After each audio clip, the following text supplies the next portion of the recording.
Del Evangelio según San Mateo, capítulo 9, versículos del 9 al 13. En aquel tiempo, Jesús vio a un hombre llamado Mateo, sentado a su mesa de recaudador de impuestos y le dijo: «Sígueme». Él se levantó y lo siguió.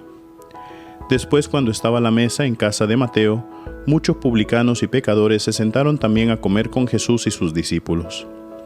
Viendo esto, los fariseos preguntaron a los discípulos: ¿por qué su maestro come con publicanos y pecadores? Jesús los oyó y les dijo: no son los sanos los que necesitan de médico, sino los enfermos. Vayan pues y aprendan lo que significa: yo quiero misericordia y no sacrificios.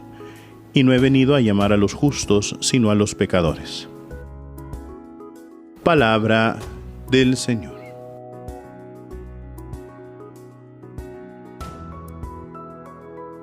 Queridos hermanos, el día de hoy estamos celebrando la fiesta de un gran apóstol y evangelista que es San Mateo. Hemos escuchado el relato del Evangelio que nos narra cómo él pues estaba sentado a la mesa de recaudador de impuestos, llega a Jesucristo y le dice una sola palabra: sígueme. Y San Mateo inmediatamente se pone de pie, se pone a seguir a Jesús y se va con él a su casa a comer con los publicanos y con los pecadores. Los publicanos, volvemos a recordar para quienes se nos ha olvidado un poquito, son aquellos que recaudaban los impuestos para el Imperio Romano. Y por eso ellos venían considerados como personas pecadoras, ya que trabajaban para otro imperio. Y aparte de eso, pues era muy conocido, ¿no?, de que los publicanos a veces robaban un poquito o estafaban un poquito a la gente cuando le cobraban los impuestos. Y es por eso que a ellos se les acusaba de ser vendepatrias, de ser ladrones, de ser pecadores. Y mucha gente pues los rechazaba, ¿verdad? Y cómo no hacerlo, ¿verdad? Si era una actitud muy común. Entonces, al ver que Jesús viene y encuentra a San Mateo y le dice: sígueme, para San Mateo es experimentar el cariño, experimentar la ternura, experimentar el amor de Dios de un modo original, de un modo distinto. Y queridos hermanos, Dios hace eso con cada uno de nosotros también. A cada uno de nosotros el Señor nos dice: sígueme. Y lo hace de un modo que esa misma palabra llega al corazón. Una vez yo escuchaba una catequesis de un sacerdote que hablaba sobre la gracia y cómo funciona la gracia de Dios. Y entonces dice que un niño, pues queriéndose confesar, le preguntó, ¿no?, ¿cómo funciona la gracia? Y el sacerdote pues no sabía cómo explicarle de una manera muy sencilla, sino solamente haciendo un ejemplo. Entonces el sacerdote le dijo: bueno, tú me has contado, ¿no?, de que te has peleado con un compañero en el colegio.